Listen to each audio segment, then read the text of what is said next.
Hello everyone, welcome back to another video, and I know it took 5 years later, but we're finally going to rank the Spider-Man movies. So, yeah. I know it's been a while, and I'm just not getting around to recording it. I still got to edit it, and then post it, so no idea when this video is going to come out, but at least it's getting around to being made, eventually. So, in case you're curious, I will not be including the Sony Spin Off movies, just Spider-Man movies. I did do a video previously where I didn't include them, but I decided not to this time around just because they're not Spider-Man movies. They're Spider-Man villains movies. So no Venom, no Venom Let There Be Carnage, and no Morbius. Even though Morbius is way better than all 10 movies on this list because that movie is a masterpiece and it was snubbed at the Oscars. Like, come on, guys. But yeah, let's get started. At the bottom, I do want to say though, I love all these movies. I don't hate any of the Spider-Man movies. There is a Spider-Man movie I don't like, at least not yet. So even the low movies, I really enjoy. And there's going to be some hot takes in here, so yeah. Alright, so at the bottom, we got Spider-Man Far From Home. Again, like I said, I do like this movie. I enjoy it. I have fun with it. It's funny. There's cool action scenes in it. The cast is phenomenal. Mysterio is a fun villain. But I prefer to rewatch the other movies over this one. And I don't know, maybe it's the fact that he's not in New York. I don't know. But I do enjoy it. But I prefer the other movies above it. So, yeah. I don't know what else there is to say about it. Maybe that's why it's so low, because I don't really have much to say about it. I mean, it does have a great cliffhanger to the next movie, but yeah. Next up at number 9, we got Spider-Man 3. I know not a lot of people like this movie. Some people have it at the very bottom. I still have enjoyment with this movie. Maybe it's nostalgia, or maybe it's the fact that this movie gave birth to Bully Maguire. I mean, just for that alone, it makes the movie Oscar-worthy. I mean, come on, guys. Seriously, it only rivals Morbius. No, it doesn't. Morbius is way better.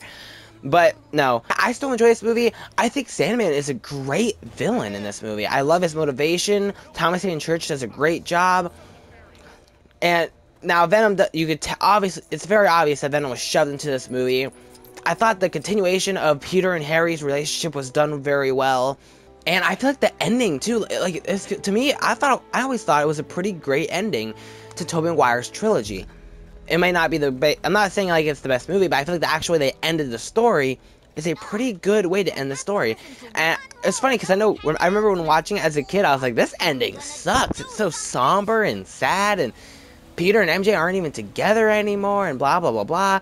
But now that I'm old, I'm like, this is actually a pretty good somber ending to Tobey Maguire's trilogy. Now, I'm not saying that he didn't need to show up in No Way Home, because he definitely did.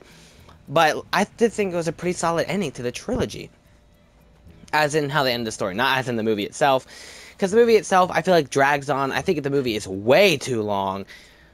Again, I think a lot of that has to do with the fact that they shoved Venom into it. But I also gotta say, though, even though Venom was very much shoved into it, I thought the finale, the actual climax of the movie, is a lot of fun. I enjoyed the fight every time. But yeah, so I enjoy it. I actually do think it's a pretty good ending to Tobey Maguire's trilogy. But you know, it's still all right. At number 8, I have The Amazing Spider-Man 2. Again, I actually like a lot about this movie. Again, maybe it's nostalgia, but I do really enjoy the movie. First of all, Andrew Garfield, I love his puns. I love his quips and his jokes. It's awesome. I've always liked him. I've liked him as Spider-Man, but not as Peter Parker, if that makes sense. Like, I was never a fan of him as Peter Parker, but I liked him as Spider-Man. Just because of the fact that, like, he I don't know, I guess, yeah, he is too cool. I know it's their interpretation of it and whatnot, but, you know. The villains are only alright.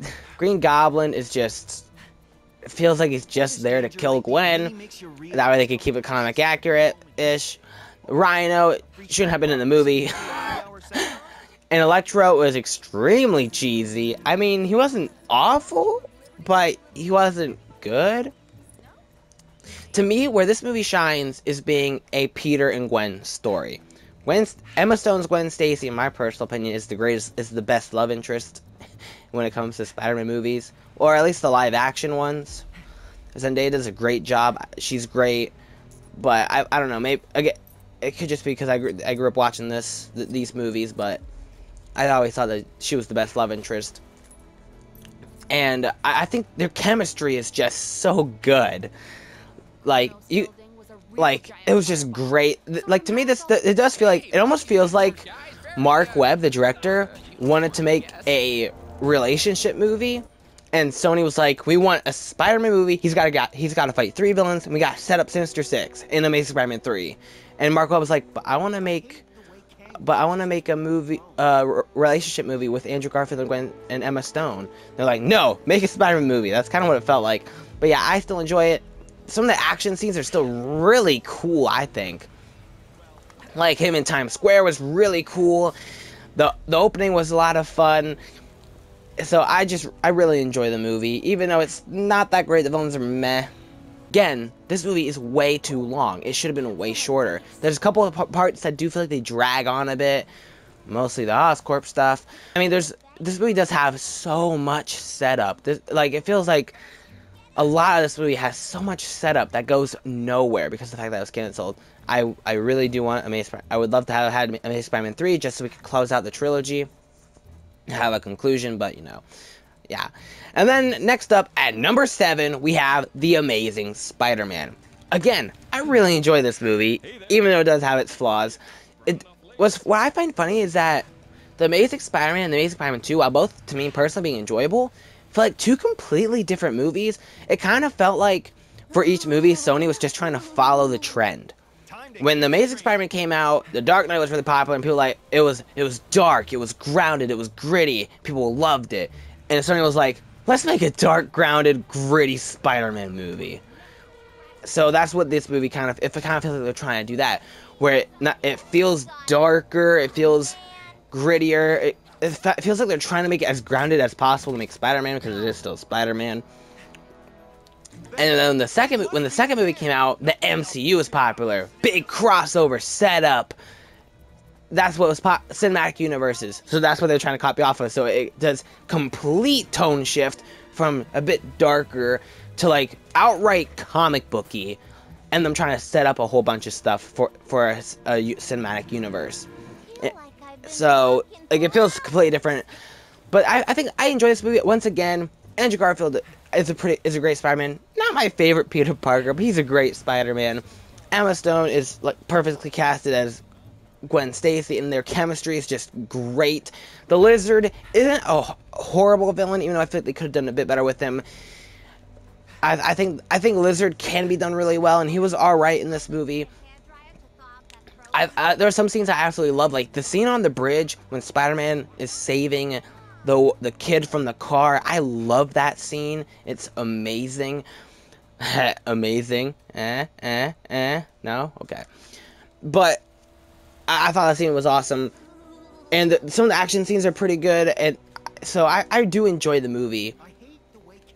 But it's not quite as good as some of the others. So I can't have it too high.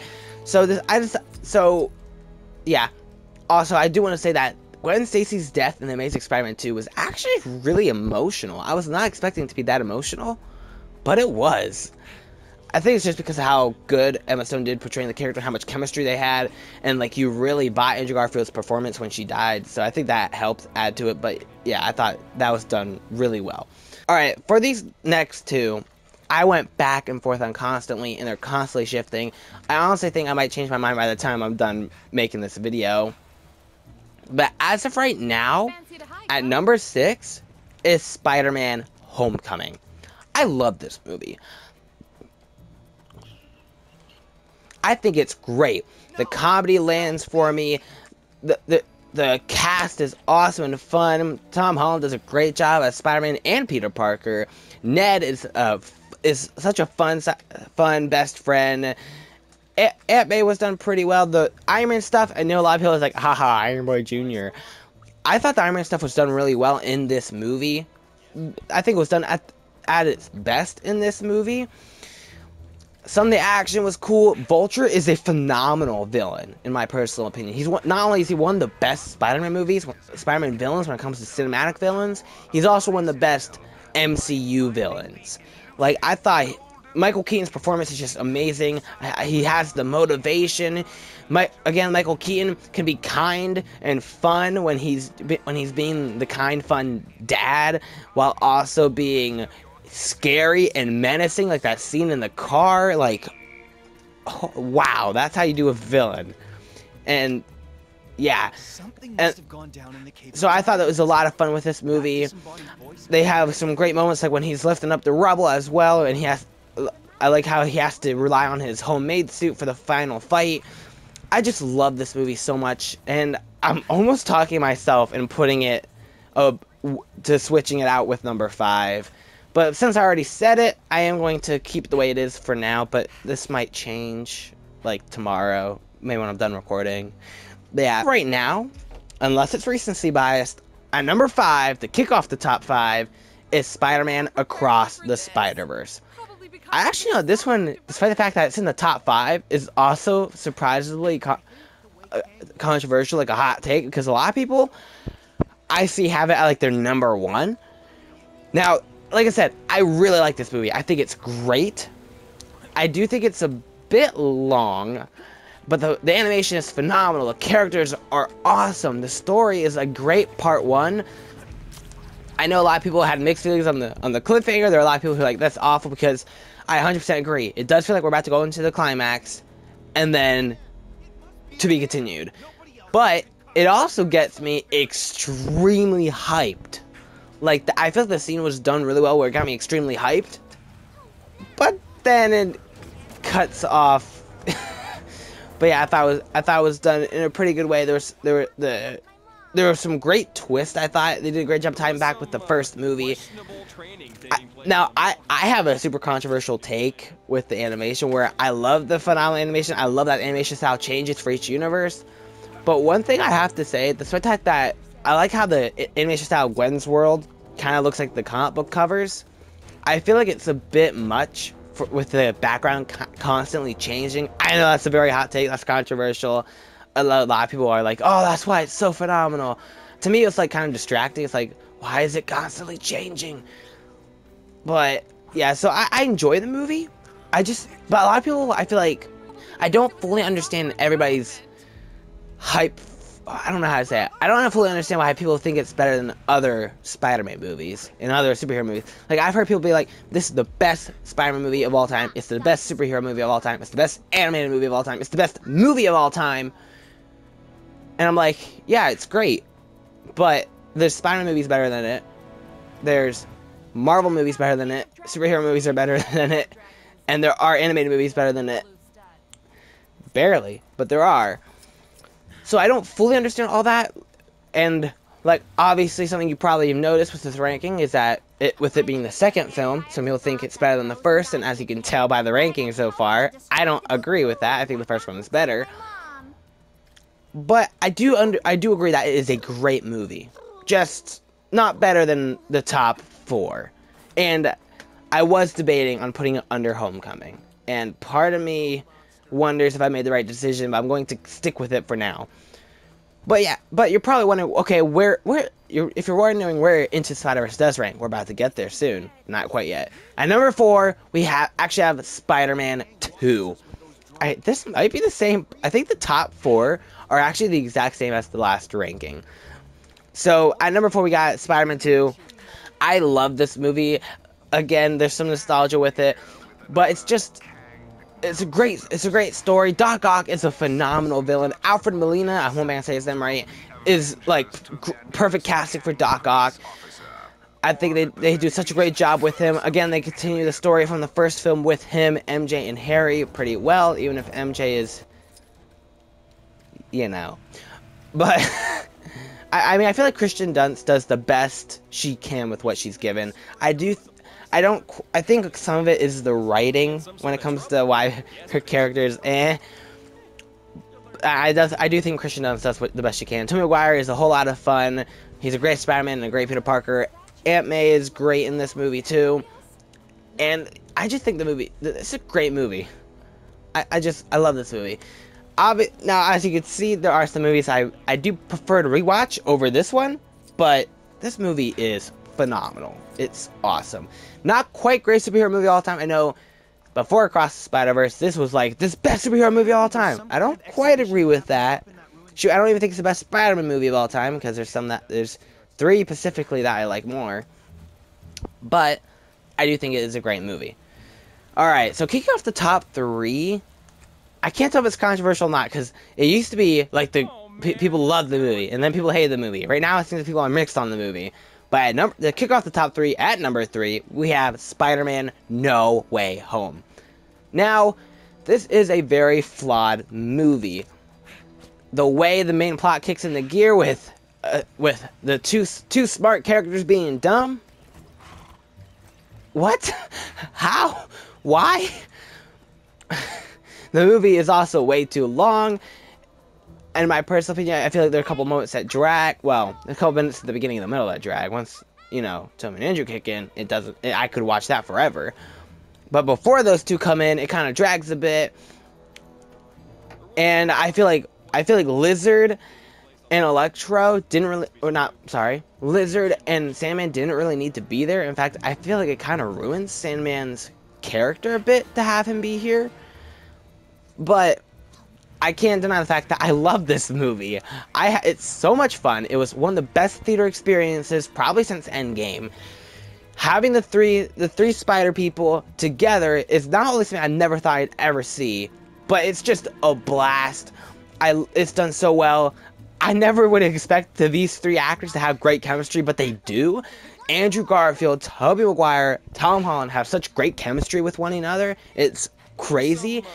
And they do it in a way too where it's not like they're not at odds. They're like best friends. They're like 3 brothers. And I just think that's awesome. And I would love to see this trio again someday. I hope we do. It'd be awesome. The villains are... For the other 3 villains that did need to be in this movie, I thought were done great. Dr. Octopus was done great. I think it was actually a pretty good continuation from his appearance in Spider-Man 2. Electro is done way better in this movie than he was in The Amazing Spider-Man 2, where Jamie Foxx finally gets his time to shine as Electro, and it was great. And Green Goblin is just as phenomenal as always, and he's menacing and terrifying. Willem Dafoe is Green Goblin, so, you know, they couldn't recast him even if they wanted to. Now, like I said, some flaws with Ned being able to open the portals when Doc Strange had to practice for years to do it, but you know what, I can look over that just because of how much fun I have with this movie. But I don't have it quite as high, so these top 2 I think are a bit better. So at number 2, we have Spider-Man Into the Spider-Verse. I love this movie. It is great. The story is fantastic. The characters are amazing. The animation is stunning. It is perfectly paced. I think it's great. There's comedy that hits really well while also being super emotional. It's just awesome. There are multiple moments, not just some, but multiple moments that make me cry. It's great. The relationship between Miles and his parents are great. Him and Peter, both his Peter as well as Peter B. Parker, it's just awesome. Him and Gwen have a great chemistry. It's just such a great movie and a great story. Kingpin is actually a pretty good villain in this movie. And even Olivia Octavius is a fun villain. So I just think this movie is just done in a great way to where, like, I don't fully understand why people think the second one is better than this movie. I do think this is better than Across the Spider-Verse. And I don't expect Beyond the Spider-Verse to be better than this one. It could be.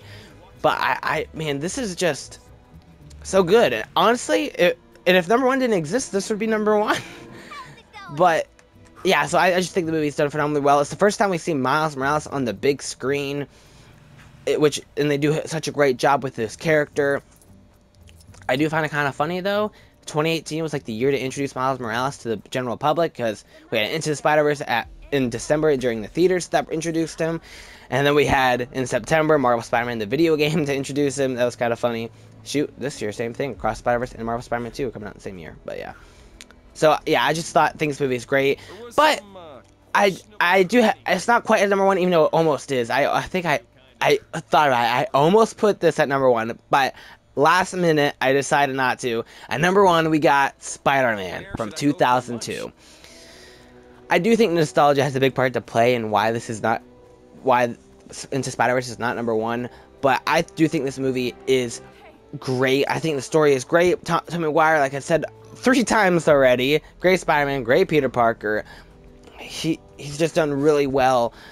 And the story is great. Willem Dafoe is Green Goblin, like I said before. His villain, even in this movie, is phenomenal. Shoot, I don't even hate the costume. I think Mary Jane is at her best in this movie. Because I know a lot of people are like, MJ's annoying. I didn't find her annoying in this one. Spider-Man 2, Spider-Man 3? But in this one, I actually didn't mind her. And like Uncle Ben's death is still surprisingly emotional in this one, despite the fact that it's the most obvious thing in the world, especially today. But like it's still emotional in this one, and I think I don't know. It's just I think it's because how well the relationship between him and Peter is done before his death. It's just done so well. The action is surprisingly really good, especially for a 2000s movie. Like, it still looks not too bad. Like, there are some obvious moments where it's like, oof, okay. But there's some moments that's just like, wow, that was awesome. It's always reassuring to see so yeah, I think this movie is great, and I don't know if it's nostalgia or the fact that it is kind of like the classic Spider-Man story, because like Peter Parker is the Spider-Man I grew up loving. So I have a special kind of love for him as a Spider-Man. Now, Miles Morales is a phenomenal, amazing Spider-Man. Actually, he's not an amazing Spider-Man. He's an ultimate Spider-Man. No? No one? Okay, fine. But I did grow up with Peter Parker. So to me, this is kind of like the classic Spider-Man story. And I just have a love for that. I mean, Into Spider-Verse also was like about the multiverse. So, this has no multiverse in it. But yeah, so I love this movie. It is the #1. Almost didn't make #1, but just really comes out on top. But what about you guys? How would you guys rank these movies? I know a lot of people have Across the Spider-Verse at #1, but do you agree with that? Who's your favorite Spider-Man? What's your favorite Spider-Man movie? Your least favorite? How would you rank these? Let me know in the comments down below. Thank you so much for taking the time to watch this movie. It took a while to get this movie out. I was hoping to get it out in like June when Across Spider-Verse came out, and as you can obviously tell, that did not happen. But yeah, thanks for watching. I hope to see you guys in the next video. If you like this video, please hit like if you want to see more videos like this. I've done multiple other rankings as well as I reviewed some movies. I reviewed Across the Spider-Verse and No Way Home. So if you want to see that, check that out. And thanks for watching, and I hope to see you guys in the next video. And remember, with great power, there must also come great responsibility.